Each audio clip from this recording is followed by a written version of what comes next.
तो दोस्तों आज तारीख है 31 जनवरी और इस समय पूरा उत्तराखंड खासकर चारों धाम बर्फ की एक मोटी चादर में ढका हुआ है। लेकिन सवाल ये है, क्या ये सामान्य बर्फबारी है या इस बार कुछ अलग और ज़्यादा हो रहा है? तो आज के इस वीडियो में मैं आप लोगों को बताऊंगी केदारनाथ, बद्रीनाथ, गंगोत्री और यमुनोत्री चारों धामों के अंदर अभी क्या हालात हैं। तो चलिए शुरुआत करते हैं केदारनाथ धाम से। तो इस समय केदारनाथ धाम पूरी तरह बर्फ के नीचे दबने लगा है। मंदिर का शिखर, चारों तरफ के पहाड़, रास्ते सब कुछ सफेद चादर में छुप चुके हैं। अभी पूरा धाम सफेद ही दिखाई पड़ रहा है। मंदिर परिसर में कई फीट तक बर्फ जमा हुआ है। अभी यहाँ का तापमान इतना गिर चुका है कि इंसान का रहना लगभग नामुमकिन हो गया है। वैसे भी अभी किसी भी आम श्रद्धालु को केदारनाथ धाम तक जाने नहीं दिया जाता है। अभी कोई भी श्रद्धालु केदारनाथ धाम में नहीं है, सिर्फ बर्फ चारों तरफ है। और अभी बाबा केदार की पूजा ओखीमठ में किया जा रहा है। लेकिन आपको जानकर हैरानी होगी कि इतनी बर्फ और कड़ाके की ठंड के बावजूद कुछ साधु और सुरक्षाकर्मी केदारनाथ धाम के आसपास के इलाकों पर रहते हैं।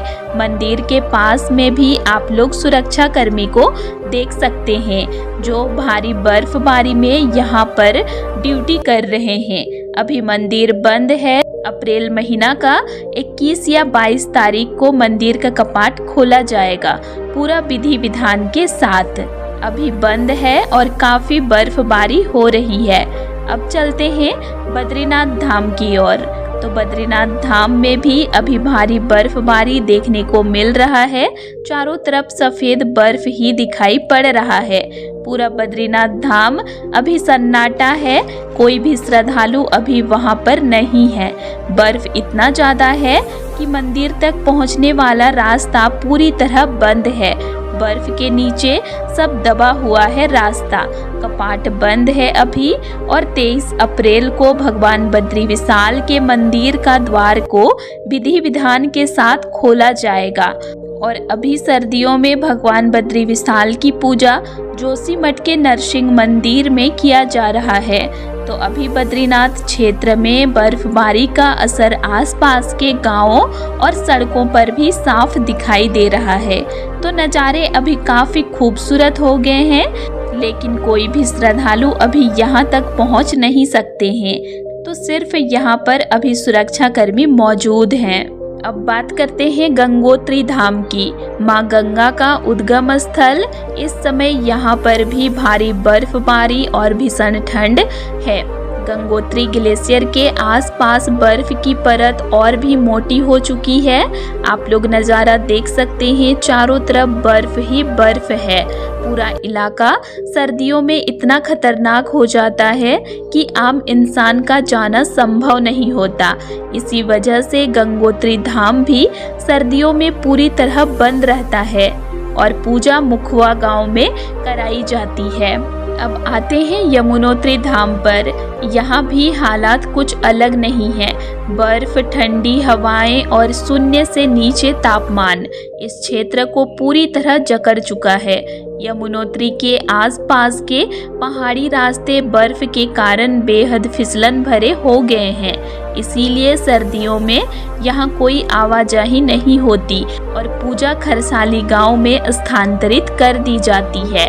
अभी खरसाली गांव में ही माँ यमुना का पूजा हो रहा है। तो दोस्तों अभी चारों धाम बर्फ से ढका हुआ है। तो कोई भी श्रद्धालु अभी चारों धामों में से कोई भी धाम जाने की कोशिश नहीं कीजिएगा। खतरा काफ़ी ज़्यादा है। अप्रैल महीना में चारों धाम का कपाट खुलेगा, तब आप लोग यात्रा कर सकते हैं। अभी आप लोग तैयारी कीजिए। तो अभी चारों धाम में बर्फबारी सिर्फ सुंदर नज़ारा नहीं बल्कि यह खतरे भी साथ लाती है। हिमस्खलन का खतरा, रास्तों का बंद होना, तापमान का अचानक गिरना। इसी वजह से प्रशासन और मौसम विभाग लगातार अलर्ट पर रहते हैं। अब बहुत से लोग ये सोच रहे होंगे कि जब इतनी ज़्यादा बर्फबारी हो रही है तो चारों धाम कैसे सुरक्षित रहते हैं। तो चलिए इसको भी जानते हैं। इतनी बर्फ में मंदिर सुरक्षित कैसे रहते हैं? क्या अंदर सच में सब कुछ बंद रहता है और क्या प्रकृति कभी नुकसान नहीं पहुंचाती? तो सबसे पहले यह समझना जरूरी है कि बर्फ हमेशा दुश्मन नहीं होती। हिमालय में बर्फ को प्राकृतिक सुरक्षा कवच माना जाता है। जब भारी बर्फ गिरती है तो वह मंदिर को ढक लेती है, तापमान को स्थिर रखती है और बाहरी नुकसान से बचाती है। यही वजह है कि हजारों साल पुराने चारों धाम आज भी सुरक्षित हैं। केदारनाथ मंदिर पत्थरों से बना हुआ है और वो भी विशेष हिमालयी पत्थरों से। ये पत्थर ठंड में सिकुड़ते नहीं, बर्फ के दबाव को सह लेते हैं और नमी से जल्दी खराब नहीं होते। 2013 की आपदा के बाद केदारनाथ मंदिर की मजबूती पर पूरी दुनिया ने भरोसा किया।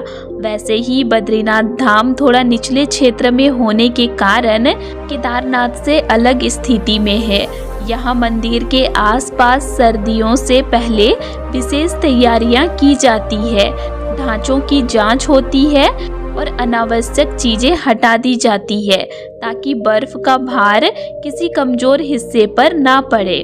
इसी के साथ गंगोत्री और यमुनोत्री धाम में सबसे बड़ा खतरा होता है हिमस्खलन, जमी हुई नदियाँ, तेज बर्फीली हवाएं। इसीलिए इन दोनों धामों को सर्दियों में पूरी तरह मानव गतिविधियों से अलग कर दिया जाता है। अब यह सवाल बहुत लोग पूछते हैं, क्या साधु सच में चारों धाम क्षेत्र में रहते हैं? तो सच यह है कि मंदिर के अंदर कोई नहीं रहता।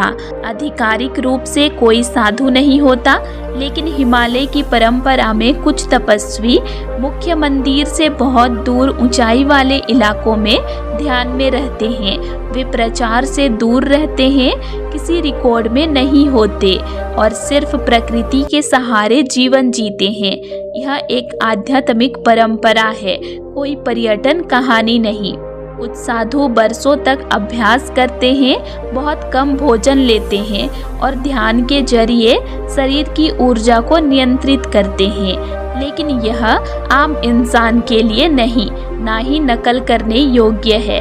हिमालय सिर्फ उन्हीं को स्वीकार करता है जो पूरी तरह तैयार हो। अब कल्पना कीजिए, कोई शोर नहीं, कोई घंटी नहीं, कोई भीड़ नहीं, सिर्फ हवा की आवाज़, बर्फ गिरने की हल्की सरसराहट और पहाड़ों की गहरी शांति। यह समय चारों धामों के लिए आत्मिक विश्वास का होता है। सर्दियों में मौसम विभाग लगातार निगरानी पर रहते हैं। ड्रोन और सैटेलाइट डेटा देखा जाता है। खतरे की स्थिति में अलर्ट जारी किया जाता है, लेकिन प्रकृति के आगे इंसान सीमित ही होता है। अभी जनवरी फरवरी में बर्फ काफ़ी ज़्यादा रहेगा, लेकिन मार्च अप्रैल आते आते बर्फ धीरे धीरे पिघलने लगेगा। रास्तों की सफाई शुरू हो जाएगी और चारधाम यात्रा की तैयारी शुरू हो जाएगी। यहीं से नए मौसम, नई यात्रा और नए श्रद्धालुओं का सिलसिला शुरू हो जाएगा।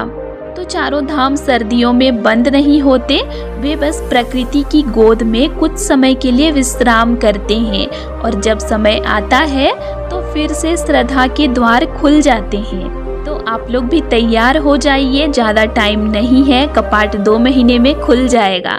आप लोग तैयारी अभी से शुरू कर दीजिए, चलने का प्रैक्टिस रखिए, रोज सुबह चलिए ताकि आप लोगों को ट्रैक करने में प्रॉब्लम ना हो।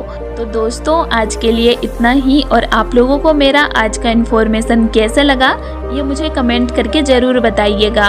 और वीडियो अच्छा लगा तो वीडियो को लाइक कीजिएगा और साथ ही चैनल को सब्सक्राइब भी ज़रूर कर लीजिएगा। और अगर आप लोगों को केदारनाथ धाम से रिलेटेड और भी वीडियोस देखने हैं तो मेरे चैनल में अपलोड हैं, आप उनको भी देख सकते हैं। तो चलिए फिर मिलते हैं एक नई वीडियो के साथ। Thanks for watching.